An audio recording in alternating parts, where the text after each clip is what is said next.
Hello students, welcome to learn everyday. Hindi medium के class 10 और class 9 के मैथ्स में जो फर्स्ट चैप्टर है वो दोनों एक दूसरे से रिलेटेड ही है। ठीक है, जो क्लास 9 का चैप्टर है फर्स्ट चैप्टर वो संख्या पद्धति है, और क्लास 10 का जो फर्स्ट चैप्टर है उसको वो वास्तविक संख्या है। ठीक है, तो वो दोनों चैप्टर शुरू करने से पहले हम लोग आइए थोड़ा सा बेसिक्स देख लेते हैं। ठीक है, क्या होता है। तो ये जो वास्तविक संख्या है वो संख्या पद्धति के अंदर ही आता है। ठीक है, तो आओ आइए हम लोग देखते हैं संख्या पद्धति। संख्या पद्धति में 3 तरह की संख्याएं आती हैं: वास्तविक संख्याएं, काल्पनिक संख्याएं और सम्मिश्र संख्याएं। ठीक है, ये जो काल्पनिक संख्याएं हैं और सम्मिश्र संख्याएं हैं ये हमको अभी क्लास 9th और क्लास 10th में नहीं पढ़ना है, ये क्लास 11 में पढ़ना है। ठीक है, बस हम लोग का जो क्लास 9 का सिलेबस है और 10 का सिलेबस है उसमें वास्तविक संख्या और उसके पार्ट से ही जो पढ़ने हैं। ठीक है, तो आइए हम लोग देखते हैं वास्तविक संख्या फिर आगे 2 पार्ट्स में डिवाइड होता है: परिमेय संख्याएं और अपरिमेय संख्याएं। ठीक है, उसके बाद फिर ये जो परिमेय संख्या है ये 3 पार्ट में डिवाइड होता है: पूर्णांक, शांत दशमलव, अशांत आवर्ती दशमलव। और फिर ये पूर्णांक है, इस पूर्णांक के अंदर पूर्ण संख्याएं और प्राकृत संख्याएं भी आती हैं। आपको यहाँ पे मन में आएगा कि पूर्णांक संख्या तो 0 भी होता है, निगेटिव भी होता है, तो वो हम लोग यहाँ पे कंसीडर नहीं किए। यहाँ पे ये जो पूर्ण संख्या है और प्राकृतिक संख्या लिखने का मतलब है, उसका मतलब बस यही है कि ये जो प्राकृतिक संख्या है और पूर्ण संख्या है ये पूर्णांक के अंदर आती है। ठीक है, बाकी हम पूर्णांक क्या होता है वो डिफिनेशन में आगे परिभाषा में देखेंगे। ठीक है, इसके बाद बच गया ये अपरिमेय संख्याएं। तो अपरिमेय संख्याएं के अंदर क्या आता है? अशांत अनावर्ती दशमलव, उसी को हम क्या बोलते हैं? अपरिमेय संख्या बोलते हैं। ठीक है, तो आइए हम बारी बारी से इस सबका परिभाषा देखते हैं कि क्या होता है। ठीक है, सबसे पहले संख्या पद्धति, जिसको हम लोग इंग्लिश में नंबर सिस्टम भी बोलते हैं। संख्या पद्धति ये बोलता है संख्या पद्धति प्रतीकों और नियमों के समुच्चय की मदद से संख्या रेखा पर संख्याओं का प्रतिनिधित्व करने की एक विधि है। क्या है ये? संख्या पद्धति जो है, संख्या पद्धति ये एक विधि है क्या करने का? संख्या, ये प्रतीकों और नियमों को संख्या रेखा पर प्रेजेंट करने का एक तरीका है। ठीक है, उसी को हम क्या बोलते हैं? संख्या पद्धति बोलते हैं। तो यहाँ परिभाषा से काफ़ी समझ में आ गया होगा, काफ़ी आसान है, कोई दिक्कत नहीं है। इसके बाद हम लोग वास्तविक संख्याएं देखते हैं। वास्तविक संख्याएं क्या होती है? तो जिसको हम लोग अंग्रेजी में रियल नंबर बोलते हैं, तो उसका जो परिभाषा है वो इस तरह से है कि वास्तविक संख्याएं सभी परिमेय और अपरिमेय संख्याओं का संयोजन है, यानी मिश्रण है। ठीक है, वास्तविक संख्या जो है परिमेय और अपरिमेय संख्याओं का मिश्रण है। और यहाँ पे अब आपके दिमाग में ये कन्फ्यूज़न आएगा, ये डाउट आएगा, ये परिमेय और अपरिमेय तो बताया ही नहीं, सीधा आपने बता रहा है कि आप बता रहे हैं कि वास्तविक संख्या जो है परिमेय और अपरिमेय का मिश्रण है, संयोजन है। तो आगे हम लोग बात करेंगे परिमेय और अपरिमेय का, अभी देख लो वास्तविक संख्या अभी देखते हैं। ठीक है, परिमेय संख्या और अपरिमेय संख्या का मिश्रण को ही क्या बोलते हैं? वास्तविक संख्याएं बोलते हैं। और एग्जाम्पल में 2, 3/4, 1/2, √2, √3, यानी अभी तक जितना भी नंबर्स आप पढ़ते आ रहे हो क्लास 1 से, वो सारे क्या हैं? वास्तविक संख्याएं हैं। ठीक है, अब इसके बाद हम लोग देखते हैं परिमेय संख्या। ठीक है, परिमेय संख्या क्या होता है? परिमेय संख्या वे संख्याएं हैं जो p/q के रूप में होते हैं, यानी परिमेय संख्याएं वैसे संख्याएं होते हैं जो p/q के रूप में होते हैं, जहां p और q क्या होता है? पूर्णांक होता है, और q naught is equal to 0 होता है। ये लाइन बहुत ही इंपॉर्टेंट है, ये जो है q naught is equal to 0 ये बहुत इंपॉर्टेंट है, इसके अलग मायने हैं, कभी समझाएंगे। ठीक है, क्योंकि देखो ना, यहाँ पे q अगर 0 हो जाएगा तो ये जो p/q है वो क्या हो जाएगा? अनडिफाइंड हो जाएगा। ठीक है, उसका कोई डिफिनेशन रह नहीं जाएगा। तो क्योंकि 0 से किसी भी नंबर में भाग नहीं दिया जा सकता है, इसलिए 0 नहीं होगा नीचे में। ओके, तो एग्जाम्पल में देख लो, एग्जाम्पल में क्या होता है परिमेय संख्या का? एग्जाम्पल 1, 3, 5/4, 3/2, 0। अब यहाँ पे डाउट आएगा कि 1 तो p/q के फॉर्म में है नहीं, तो देखो 1 के अपॉन में 1 होता है, ये अंडरस्टूड है, ये मेंशन है, ये पहले से फिक्स होता है कि 1 के अपॉन में 1 होता ही है, इसलिए देखो ये p/q के फॉर्म में हो गया। ऊपर में p की जगह पे 1 और q की जगह पे भी 1। उसी तरह से 3, तो 3/1, 3/1, ये 3/1, यानी 3/1, ये मेंशन है, अंडरस्टूड है कि ये एक होगा ही होगा। उसी तरह से 0, तो 0 के अपॉन में भी 1 होता है। ठीक है, ये भी अंडरस्टूड है। तो ये हो गया परिमेय संख्या। आप लोग पढ़ते आ रहे हैं तो ज़्यादा दिक्कत होगा नहीं, ये तो बस इसलिए मैं एक जगह कर दिया हूँ ताकि सब एक जगह करके एक माइंड में एक पिक्चर बन जाए कि सारा नंबर्स जो है कितने तरह के होते हैं, क्या क्या होते हैं, कैसे होते हैं। ठीक है, तो आइए हम लोग आगे बढ़ते हैं। पूर्णांक। अब परिमेय संख्या के अंदर जो पूर्णांक आता है, शांत दशमलव आता है, अशांत आवर्ती दशमलव आता है। तो आइए आगे देखते हैं पूर्णांक। पूर्णांक देखने से पहले हम लोग प्राकृत संख्या देख लेते हैं। जैसा कि बचपन क्लास 7-8 से ही पढ़ते आ रहे हैं आप लोग, प्राकृत संख्याएं, पूर्ण संख्याएं, सम संख्याएं, विषम संख्याएं, ये सब। तो एक जगह देख लेते हैं इसको एक बारी। प्राकृत संख्याएं क्या होती है? गिनती की संख्याओं को प्राकृत संख्या कहते हैं। जैसे 1 2 3 4 5 6, 1 2 3 4 5 6 हिंदी में बोले तो ये गिनती की संख्याओं को प्राकृत संख्या कहते हैं। ये बहुत आसान है, इसको एक्सप्लेन करने की जरूरत नहीं। ये जो यहाँ पे n लिखा हुआ है, ये n लिखने का क्या मतलब है? ये n जो है हम रिप्रेजेंट करते हैं नेचुरल नंबर्स को, उसी के सेट को n से रिप्रेजेंट करते हैं। यानी ये जो नेचुरल नंबर है एक सेट है जिसको हम लोग n से रिप्रेजेंट करते हैं, और उस सेट के अंदर क्या आता है? 1 2 3 4। सेट को हिंदी में समुच्चय बोलते हैं, यानी वो समूह। सेट क्या होता है? SET set. सेट क्या होता है? डिजिट यानी अंकों के समूह को क्या कहते हैं? सेट कहते हैं। पूर्ण संख्याएं, उसके बाद हम लोग देखते हैं पूर्ण संख्या, होल नंबर। जीरो सहित सभी प्राकृत संख्याओं को पूर्ण संख्या कहते हैं। यानी जो प्राकृत संख्या है उसमें अगर जीरो को इंक्लूड कर दे तो वही क्या बन जाता है? पूर्ण संख्या बन जाता है। और इसको हम लोग W से रिप्रेजेंट करते हैं। ठीक है, W एक सेट है होल नंबर का जिसके अंदर 0 1 2 3 4 5 आता है। ठीक है, अब इसमें कुछ इंपॉर्टेंट पॉइंट्स है, उसको हम लोग देख लेते हैं इसी से जुड़ी। 0 सबसे छोटी पूर्ण संख्या होती है, ये बात आप लोग सबको पता होगा। उसके बाद पूर्ण संख्या अनंत होते हैं। पूर्ण संख्या अनंत होता है, उसका कोई लिमिट नहीं होता है, बहुत सारा होता है। उसके बाद तीसरा पॉइंट है, प्रत्येक प्राकृत संख्याएं पूर्ण संख्याएं होती है। यानी जितने भी प्राकृत संख्याएं हैं, प्राकृत संख्या मतलब क्या? 1 2 3 4 5 ऐसे करके वो सारा क्या होगा? पूर्ण संख्या होगा। देखो ना यहाँ पे 0 1 2 3 जो है वो पूर्ण संख्या में आता है। और इसका अगला पॉइंट है, लेकिन सभी पूर्ण संख्याएं प्राकृत संख्याएं नहीं होती। यानी सभी पूर्ण संख्या, जितना भी पूर्ण संख्या है वो सारा प्राकृत संख्या नहीं होगा। क्यों? क्योंकि ये जो 0 है, ये 0 पूर्ण संख्या तो है, लेकिन क्या है? वो प्राकृत संख्या नहीं है, लिखा हुआ है यहाँ पे। जैसे 0 पूर्ण संख्या है जो कि प्राकृत संख्या नहीं है, तो 0 पूर्ण संख्या तो होता है लेकिन प्राकृत संख्या नहीं होता है, इसीलिए सारा पूर्ण संख्या प्राकृत संख्या नहीं है। ओके, अब आगे हम लोग बढ़ते हैं सम संख्या। ठीक है, सम संख्या जिसको हम लोग इंग्लिश में इवन नंबर बोलते हैं। वैसी संख्याएं जो 2 से पूर्णतः विभाजित होते हैं उसे सम संख्या कहते हैं। यानी वैसा नंबर, वैसा संख्या जो 2 से पूरा कट जाए, पूरा भाग लग जाए, उसी को हम क्या बोलते हैं? सम संख्या बोलते हैं। एग्जाम्पल में 0 2 4 6 8 एक्सेट्रा।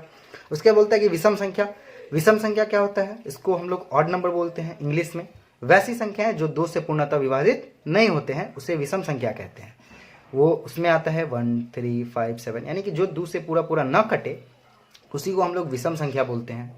ठीक है, और ये भी विषम संख्या भी अनंत होगा, सम संख्या भी अनंत होगा। ठीक है, तो चलिए फिर आगे बढ़ते हैं। अभाज्य संख्या। अभाज्य संख्या यानी प्राइम नंबर। पढ़ते आ रहे होगे अभाज्य। ठीक है, अभाज्य नाम से ही क्लियर है कि जिसका कोई भाज्य ना हो, यानी वो ऐसी संख्या जिसके केवल 2 गुणनखंड हो। यानी ऐसी संख्या जिसके केवल दो गुणनखंड होते हैं उसे अभाज्य संख्या कहते हैं। इसका मतलब क्या है कि जो संख्या है उसका गुणनखंड जो होगा या तो वो खुद नंबर होगा या फिर 1 होगा। ठीक है, तो 2 ही हुआ ना। जैसे मान लो कि एग्जाम्पल में दिया हुआ है 2 3 5 7 11 एक्सेट्रा। अब जैसे 2 ही है तो 2 का गुणनखंड जो है क्या होगा? 1 और 2 होगा। उस तरह 3 का गुणनखंड क्या होगा? 1 और 3 होगा। ठीक है, तो इसका जो गुणनखंड है या तो 1 है या तो फिर वो संख्या खुद है। उसी को हम लोग क्या बोलते हैं? प्राइम नंबर्स यानी अभाज्य संख्या बोलते हैं। ठीक है, उसके बाद अभाज्य संख्या के बाद हम लोग देखते हैं भाज्य संख्या। भाज्य संख्या कंपोजिट नंबर इंग्लिश में बोलते हैं। वैसी संख्याएं जिसके 2 से ज्यादा गुणनखंड होते हैं उसे भाज्य संख्या कहते हैं। उसमें एग्जाम्पल आ जाता है 4 6 8 9 10 12 एक्सेट्रा। ठीक है, यानी वैसी संख्या जिसके 2 से ज्यादा गुणनखंड हो। जैसे देख लो, आप ही देख लो कि ये जो 4 होता है, ठीक है, 4 का गुणनखंड क्या होगा? 1 2 और 4 खुद भी होगा। यानी ये जो 4 है वो 1 से भी कटेगा, 2 से भी कटेगा और 4 से भी कटेगा। तो इसका क्या हो गया? 2 से ज्यादा गुणनखंड हो गया ना, इसलिए ये क्या होगा? भाज्य संख्या होगा। क्लियर? ठीक है, और एक चीज यहाँ पे नोट करिएगा कि सबसे छोटी अभाज्य संख्या क्या होता है? 2 होता है, और सबसे छोटी भाज्य संख्या क्या होता है? 4 होता है। ठीक है, यहां तक क्लियर है? कोई दिक्कत नहीं है? आगे बढ़े, चलिए आगे बढ़ते हैं। इसके बाद हम लोग देख लेते हैं पूर्णांक। ठीक है, पूर्णांक जिसको अंग्रेजी में क्या बोलते हैं? इंटीजर। ये क्या है? सभी प्राकृत संख्याएं जीरो तथा ऋणात्मक यानी निगेटिव प्राकृत संख्याएं को पूर्णांक कहते हैं। यानी सभी प्राकृत संख्या जीरो और प्राकृत संख्या का निगेटिव यानी ऋणात्मक जो प्राकृत संख्या है उस सब को अगर हम मिला दे तो वही क्या बनाता है, इंटीजर बनाता है। इस इंटीजर को हम लोग z से रिप्रेजेंट करते हैं। यहाँ पे z का मतलब क्या होता है, ये रिप्रेजेंटेशन है, सिंबल है रिप्रेजेंट करने का। किसका सिंबल है, इंटीजर को रिप्रेजेंट करने का। ओके, तो इसमें भी कुछ नोट में कुछ पॉइंट है कि जीरो ना तो धनात्मक संख्या और ना ही ऋणात्मक संख्या है, यानी जीरो ना तो पॉजिटिव नंबर है और ना ही निगेटिव नंबर है। इसमें बहुत लोगों को कन्फ्यूजन होता है कि जीरो क्या है, निगेटिव है पॉजिटिव है। तो जीरो ना ही निगेटिव है ना ही पॉजिटिव है। उसी तरह से जैसे सब इनफाइनाइट होते हैं, अनंत होते हैं, वैसे पूर्णांक भी क्या है, अनंत है। सभी प्राकृत संख्याएं पूर्णांक होती है। अब देखो सभी प्राकृत, देखो ना 1 2 3 4 पूर्णांक के अंदर आएगा कि नहीं आएगा, आएगा ही। तो इसलिए क्या हो गया, सभी प्राकृत संख्या क्या हो गया, पूर्णांक हो गया। उसी तरह से सभी पूर्ण संख्या क्या हो गया, पूर्णांक हो गया। पूर्ण संख्या क्या होता है, 0 1 2 3 4 और 0 1 2 3 4 इसमें इंटीजर में तो है ही, तो इसलिए क्या होगा, सभी पूर्ण संख्या क्या होगा, पूर्णांक होगा। ठीक है, शांत दशमलव आगे देखते हैं हम लोग। ठीक है, शांत दशमलव, इसको इंग्लिश में क्या बोलते हैं, टर्मिनेटिंग डेसिमल, यानी वह दशमलव जो अंकों की एक सीमित संख्या के बाद समाप्त होता है। यानी वैसी दशमलव जो अंकों की एक सीमित के बाद समाप्त हो जाता है, उसे शांत दशमलव कहते हैं। शांत नाम से ही स्पष्ट है कि शांत यानी जो शांत हो, ज़्यादा उछल कूद ना करे, इधर उधर ना करे। ठीक है, तो देख लो एग्जाम्पल में क्या है, 1/2 इज इक्वल टू, जब 1/2 ये जो भिन्न है इसको जब हम दशमलव में बदलेंगे तो ये 0.5 आएगा। देख लो 0.5, 5 पे ही, दशमलव के बाद 5 पे ही खत्म हो गया, यानी ये आगे बढ़ नहीं रहा है, एक अंक के बाद खत्म हो गया। उसी तरह से 1/4 1/4 बराबर 0.25, ये देखो 2 5 के बाद क्या हो गया, खत्म हो गया, इसके बाद कुछ नहीं आएगा। उसी तरह से 5/8 इज इक्वल टू 0.625 है, 6 2 5, और इसके बाद भी ये नहीं होगा। तो शांत दशमलव हम लोग देख लिया। अब बात करते हैं अशांत आवर्त दशमलव की। ठीक है, अशांत आवर्त दशमलव, इंग्लिश में इसको हम लोग बोलते हैं नॉन टर्मिनेटिंग रिपीटिंग डेसिमल, यानी वैसा डेसिमल, वह दशमलव जिसमें एक अंक या अंकों का समुच्चय यानी समूह समय समय पर क्या हो, दोहराया जाता हो, वैसे दशमलव को क्या बोलते हैं, अशांत आवर्त दशमलव बोलते हैं।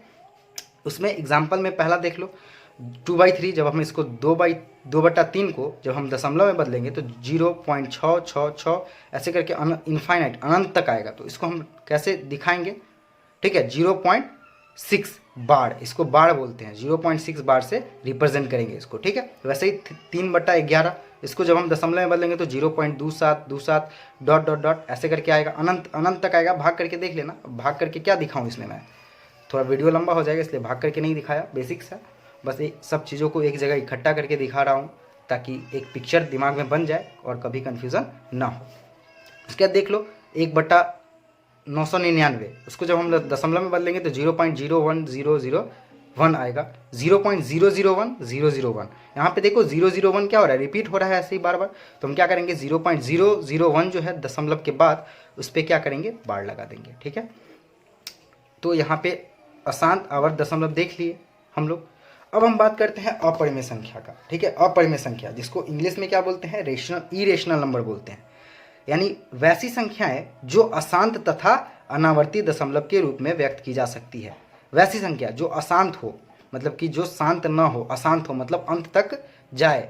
ठीक है, और अनावर्ती, यानी अनावर्ती का मतलब क्या हो गया, जो रिपीट ना करे, अनावर्ती मतलब बार बार न आए। ठीक है, वैसे दशमलव को क्या बोलते हैं हम लोग, अपरिमेय संख्या बोलते हैं। ठीक है, जैसे एग्जांपल में देख लो 0.010010001 डॉट डॉट डॉट, देखो ये अनंत तक तो जा रहा है और कोई भी एक संख्या या फिर किसी संख्या का समूह बार बार रिपीट नहीं कर रहा है, इसलिए इसको क्या बोलेंगे हम लोग, अपरिमेय संख्या बोलेंगे। उस तरह से दूसरा देख लो 0.1211211122111112 ऐसे करके अनंत तक जाएगा, हमको पता नहीं कहाँ तक जाएगा, इसकी कोई सीमा नहीं है जाने की, तो ये भी क्या होगा, अपरिमेय संख्या होगा। वैसे ही ये एग्जाम्पल है। वैसे ही चौथा पॉइंट इंक्लूड करता हूँ कि √2, √3, √5 इस तरह के जितने भी संख्याएं होते हैं वो भी क्या होते हैं, अपरिमेय संख्या होते हैं। ठीक है, तो यहाँ तक क्लियर है, कोई दिक्कत नहीं है।